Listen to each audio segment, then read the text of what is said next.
Good morning, dear students. In maths class today, we will start our next chapter, that is chapter number 7, and the chapter name is triangles. So, the terms in this chapter will be mainly in this chapter, we will read about the congruence of triangles. First of all, triangles. So, you must know about the definition of triangle. So, for triangle, you will say a closed figure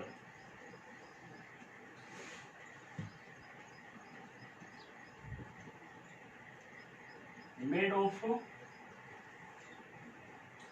three line segments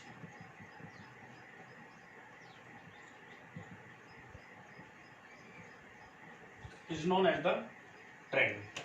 triangle की definition के लिए आप बोलेंगे close figure है जो three line segment से मिलके बना है। जो थ्री लाइन सेगमेंट्स जहाँ पे इनका इंटरसेक्टिंग पॉइंट होता है ये बनते हैं। ट्रायंगल में मेन जो 6 एलिमेंट्स होते हैं, फर्स्ट वन साइड, 3 साइड्स होती हैं इसमें, जो लाइन सेगमेंट्स होते हैं 3 वो साइड्स होती है, A B, B C, A C.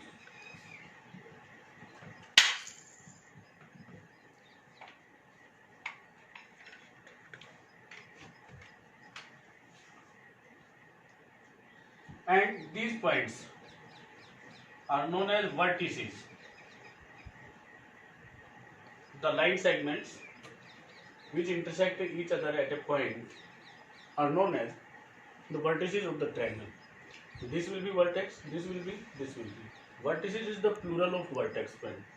So 3 vertices होते हैं, A, B, C. जो ये वर्टिसेस होते हैं, जो ए बी सी से हम डिनोट करते हैं, उसको बोला जाता है angles. Angle A, angle B, angle C, these are 3 angles. There are mainly 6 elements in triangle. They known as the 3 sides and 3 angles of the triangle. These angles are the interior angles of the triangle mainly we say.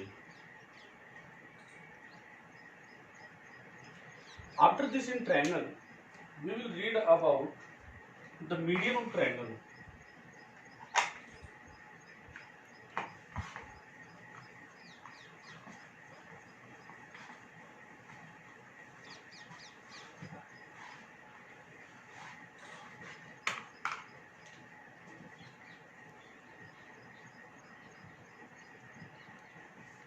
Median.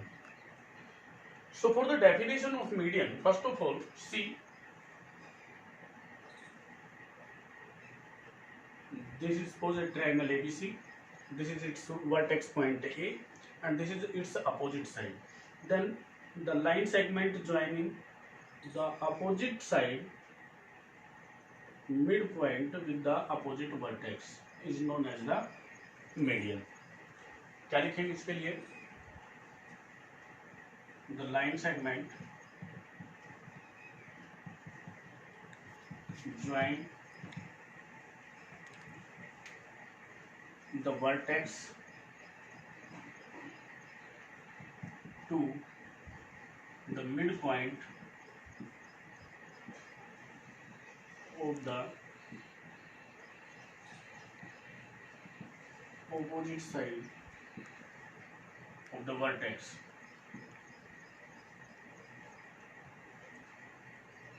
Vertex opposite side के mid point को join करने वाला जो line segment होता है उसको median बोला जाता है। मीडियन से आपका आता है centroid.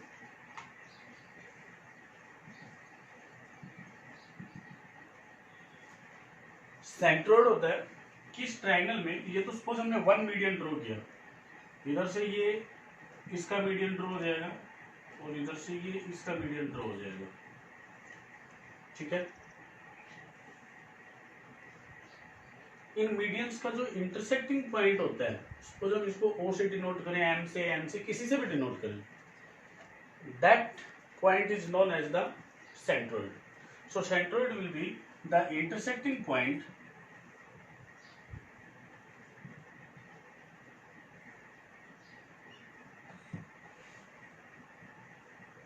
of the medians of the triangle.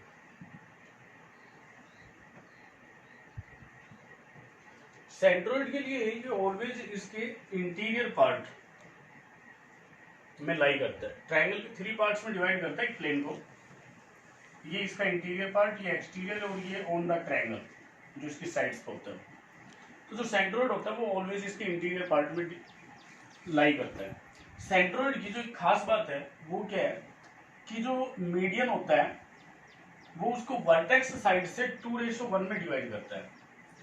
Means जो ये O पॉइंट होता है ये इसे AD को 2:1 में डिवाइड करेगा starting from A। Means AO ratio और D जो रहेगा वो 2:1 रहता है। ये इसको 2:1 में डिवाइड करता है। ये सेंट्रोइड की बात आती है। ठीक है, मीडियन से रिलेटेड ये था। अब आता है कि एल्टीट्यूड से रिलेटेड, वो देखिए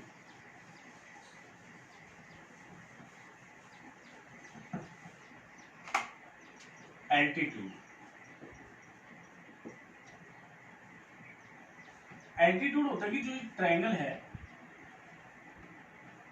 इसमें वर्टेक्स पॉइंट से अपोजिट साइड पे परपेंडिकुलर जो हम ड्रॉ करते हैं that is known as the altitude of the triangle.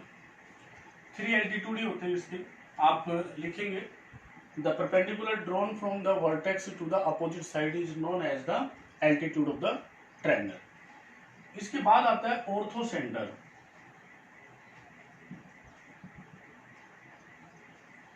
Triangle का जो ऑर्थो सेंटर होता है वो होता है कि जो इसके 3 एल्टीट्यूड्स जो हम ड्रॉ करते हैं, ये सपोज ए है, ये बी है, ये सी है, डी ई एफ, ये इस पे एल्टीट्यूड है। इनका जो इंटरसेक्टिंग पॉइंट होता है that is known as the orthocentre of the triangle. Orthocentre के लिए हम फिक्स नहीं कर सकते कि इसके इंटीरियर पार्ट में रहेगा एक्सटीरियर पार्ट में रहेगा। वो ट्रायंगल के टाइप पे डिपेंड करता है। मान लीजिए एक्यूट एंगल ट्रायंगल है तो इसके इंटीरियर पार्ट में ऑर्थो सेंटर लाई करेगा। राइट एंगल ट्रायंगल है तो इसके जो परपेंडिकुलर लाइन होता है, जो 90 डिग्री एंगल होता है, उस वर्टेक्स पे ये ऑर्थो सेंटर लाई करता है। और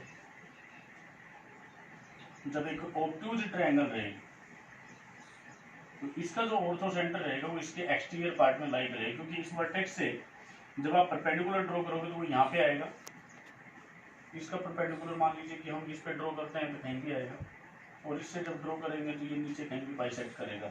जहाँ भी रहे ये ऑर्थो सेंटर बनता है इसका। कुल मिला के जो ऑब्ट्यूज ट्रायंगल बनती है उसमें जो ऑर्थो सेंटर होता है वो इसके एक्सटीरियर पार्ट में लाई करता है। ओके, ये कुछ पॉइंट्स थे, अपने इनको जानना जरूरी था। इसके बाद आता है आपका कॉन्ग्रुएंस ऑफ ट्रायंगल्स।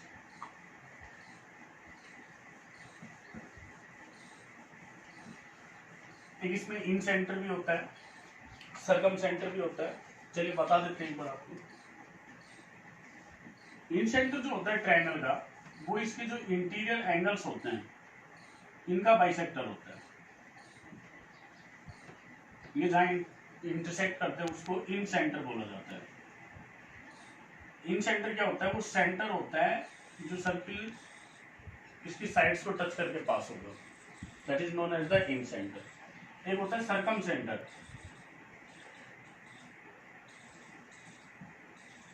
सरकम सेंटर होता है कि जो एक ट्रायंगल है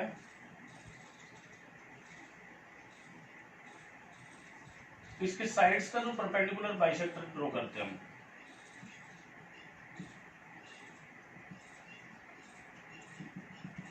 इनका जो इंटरसेक्टिंग पॉइंट होता है उसको सरकम सेंटर बोला जाता है।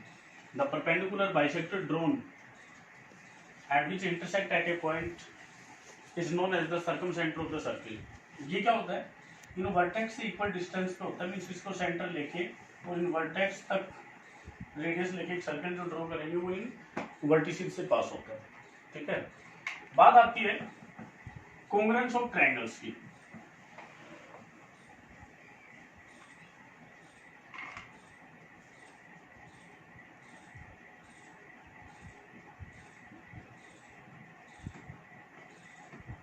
सबसे पहले जो कॉन्ग्रुएंट फिगर्स होते हैं वो फिगर्स कैसे होते हैं, जैसे कि एग्जांपल दें आपको, सेम टाइप के कॉइन्स लिए हमने, एक के ऊपर हमने दूसरा रखा तो वो उसको फुल्ली ऑक्यूपाई करेगा side by side, that will be known as the congruent coins.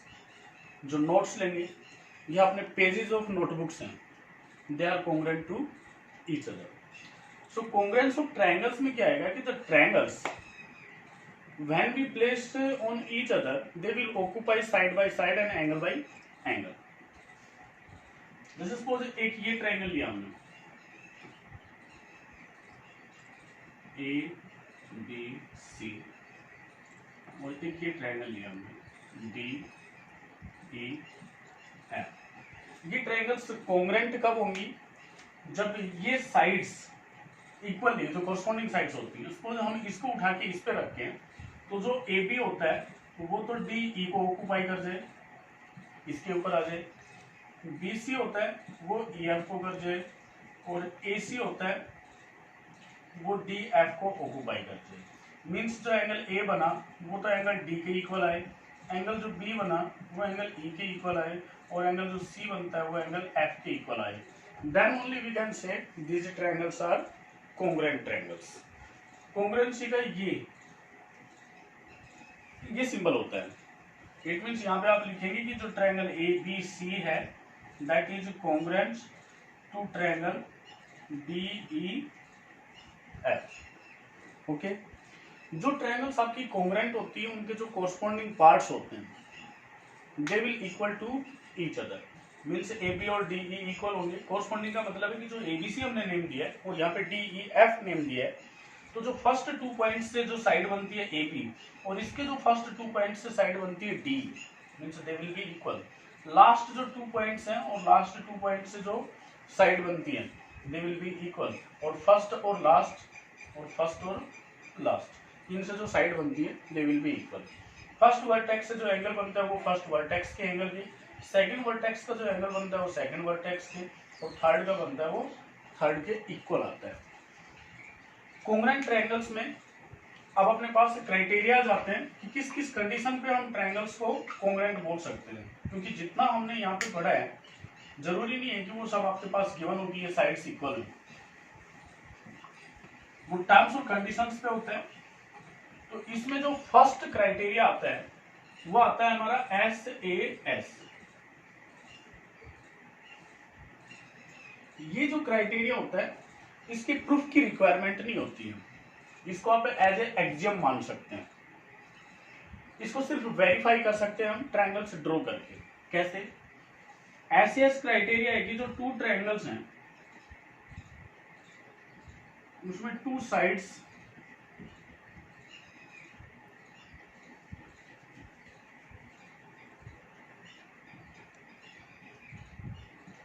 और उनका इंक्लूडेड एंगल इक्वल हो तो हम उनको कहता है कि कॉन्ग्रुएंट ट्रायंगल्स बोल सकते हैं। सपोज यहाँ पे देता है कि जो BC साइड है वो तो EF के इक्वल है, AB जो साइड है वो DE के इक्वल है, और जो एंगल B है इनका इंक्लूडेड एंगल जो है वो इस इंक्लूडेड एंगल E के इक्वल है।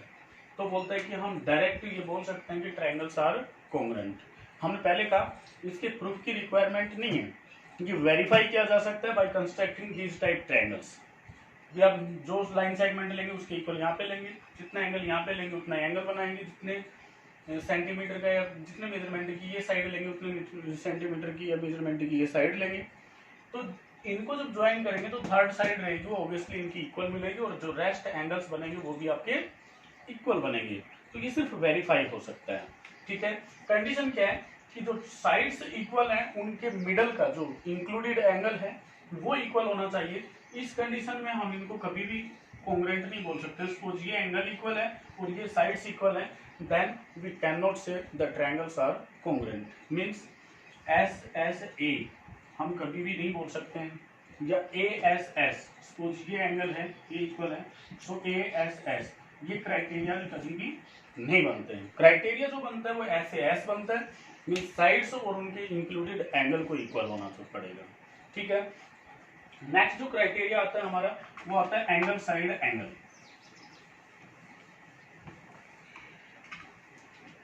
Angle side angle. इसको हम प्रूव कर देंगे इस क्राइटेरिया को, और इसको प्रूफ के लिए हम यूज किसको करेंगे, SAS क्राइटेरिया। तो ये आप देख लीजिए, suppose we are taking two triangles here, one ABC and another one DEF। ये जो थ्योरम है वो 3 केसेस में प्रूव होगी। हम 1 तो लेके चलेंगे और 1 हम प्रूव करेंगे। फर्स्ट ऑफ ऑल हम लेते हैं गिवन, और गिवन में हम लिखेंगे इन triangle ABC and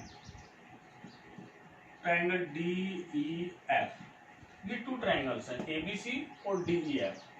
A criteria है, मीन्स 2 ट्रायंगल्स के 2 एंगल्स इक्वल और उनके इंक्लूडेड साइड इक्वल है, तो हमें शो करना है कि जो ट्रायंगल्स हैं वो कॉन्ग्रुएंट होंगी।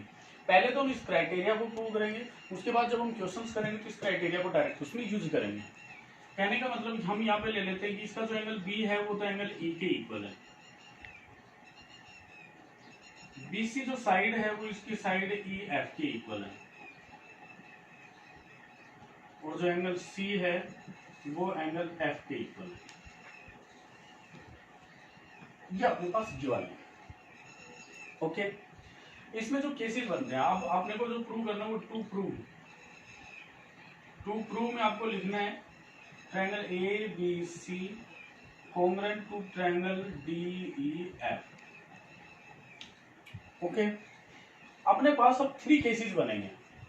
हम लेते हैं देयर विल बी, प्रूफ लीजिए, there will be 3 cases in the sides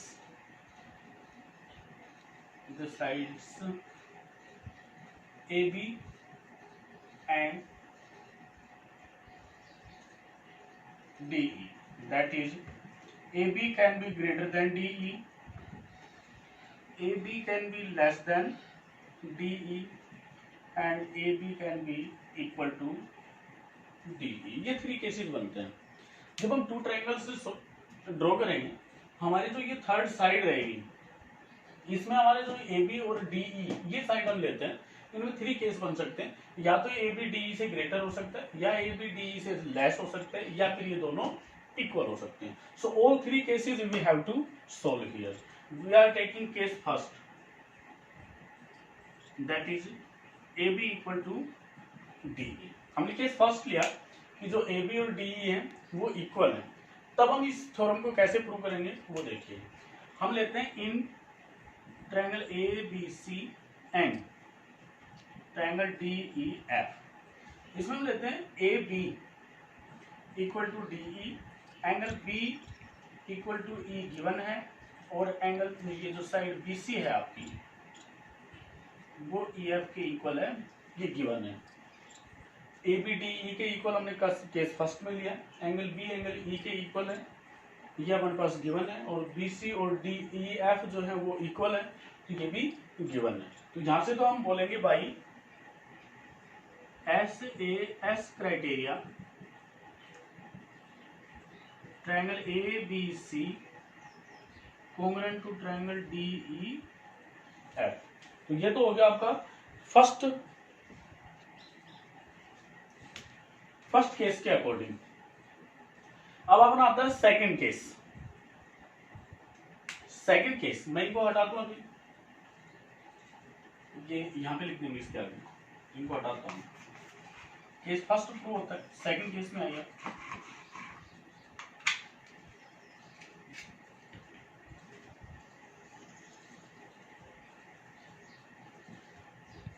इसका स्टेटमेंट में हम लिख देते हैं कि इसका जो एंगल B है वो एंगल E के इक्वल है, BC जो है वो EF के इक्वल है, और एंगल C जो है वो एंगल F के इक्वल है। ठीक है, टू प्रूव में हमने यहाँ पे लिखा था triangle ABC congruent to triangle DEF। फिर हम लोग केसेस लिए थे। अब हम लेते हैं case second when AB is greater than DE. चालू मैं क्या करूँ, गलती थी, चालू काट रही थी। When AB is greater than DE, तो इसके लिए हमें क्या लेंगे, let P is a point on side AB such that BP will be equal to DE। ये सेकंड का फिगर आपको अलग से बनाना होगा, यहाँ पे बना लीजिए या इसी फिगर में बता रहा हूँ आप अलग बना देना। हमने क्या लिया है कि एक P पॉइंट लिया है इस पे, जो कि BP है वो DE के इक्वल है। तो हम यहाँ पे क्या करेंगे, CP को ज्वाइन कर लेंगे, join CP। Now in triangle PBC and triangle DEF, तो यहां से जो PB है वो तो हमने इक्वल लिया DE के, एंगल जो B है वो एंगल है E के इक्वल, और जो BC है वो EF के इक्वल है। ये गिवन है, ये तो गिवन है, ये हमने कंस्ट्रक्शन से यहाँ पे लिया है जब ये केस लिया है। तो इसके बाद हम क्या लिखेंगे, by SAS criteria triangle PBC is congruent to triangle DEF।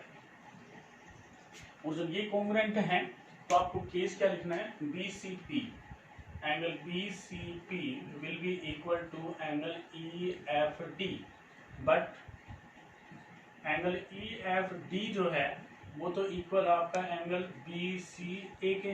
देखिए हमारा जो एंगल C था वो एंगल F के इक्वल आता है। जब हम PBC ट्रायंगल लेंगे तो इसमें जो ये एंगल आएगा आपका, ये इसके इक्वल होगा, बट ये जो एंगल है वो तो इस कंप्लीट एंगल के इक्वल है। सो हम यहाँ पे लिखेंगे that is angle BCP will be equal to angle BCA। ये जो BCP एंगल रहेगा ये BCA एंगल के इक्वल आना चाहिए, but and then it will be possible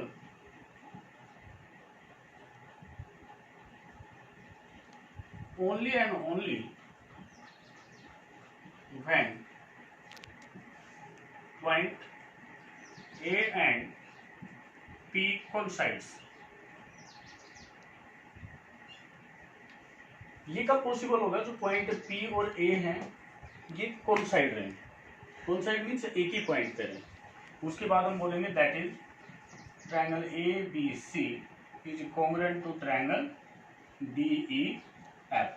जब ये कोइंसाइड रहेंगे इट मीन्स A और P पॉइंट के प्लेस पे हम कुछ भी रख सकते हैं। तो जो PBC है वहां पे हम ABC भी रख सकते हैं, P और A कोइंसाइड एंगल्स, राइट। इसी के साथ में अपना केस थर्ड बनता है, और वो केस थर्ड देखिए कि जब AB जो है वो स्मॉलर देन DE रहेगा तो उसमें हमें क्या करना है।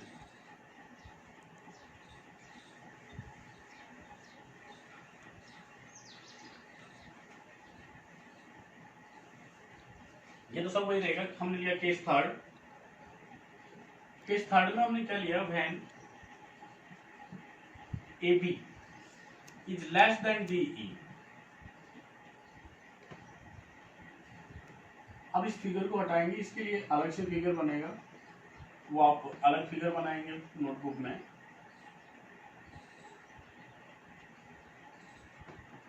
हम लेंगे produce BA up two point P such that BP will be equal to DE। हमें इस BA को आगे प्रोड्यूस करना है P पॉइंट तक, ताकि जो BP रहे वो आपका DE के इक्वल आ जाए। नेक्स्ट केस में हमने लिया।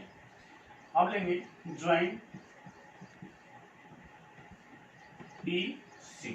now in triangle PBC and triangle DEF, इसमें जो हमारा BP है वो तो DE के इक्वल आ जाएगा जो हमने अभी लिया कंस्ट्रक्शन से, और सेम वही एंगल जो B है वो एंगल E के इक्वल आएगा, और जो BC है वो हमारा EF के इक्वल आएगा।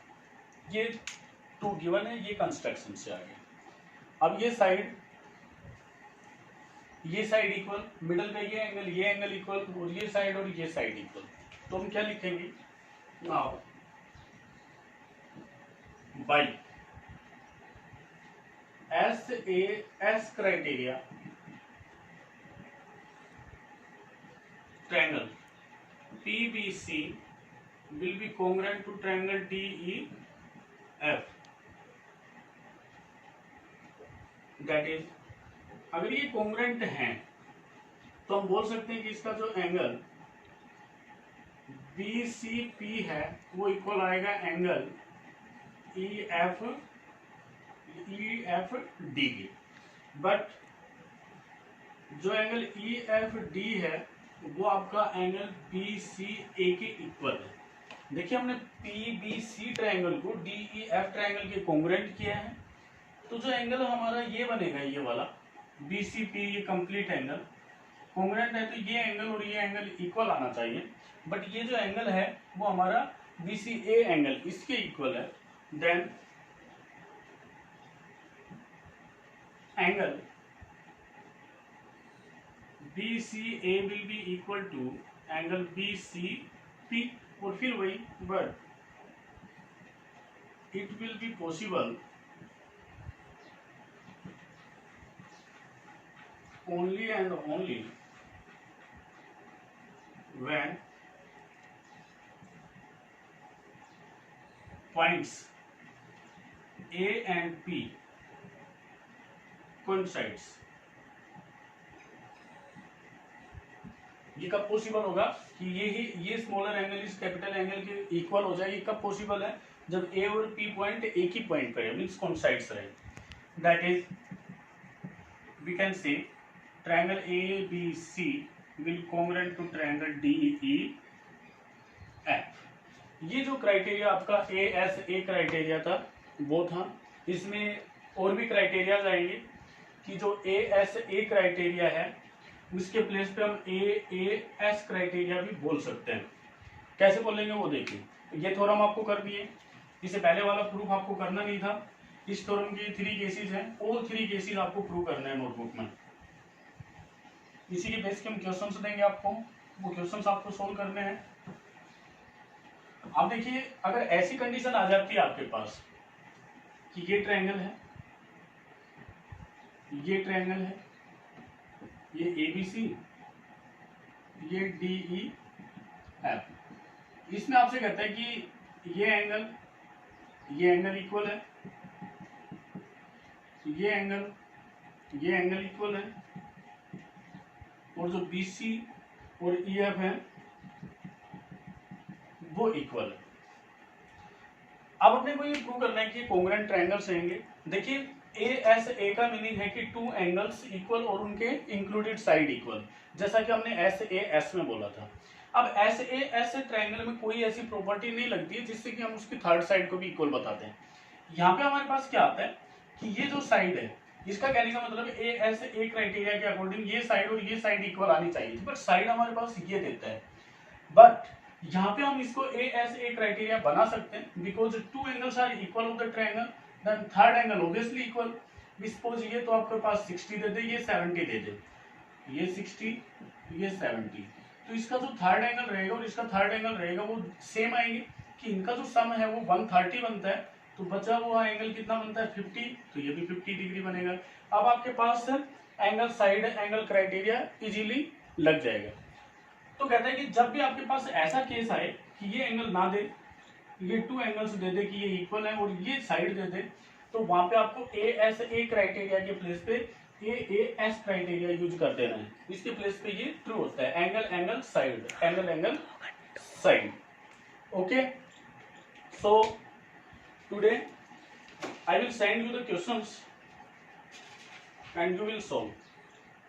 Thanks.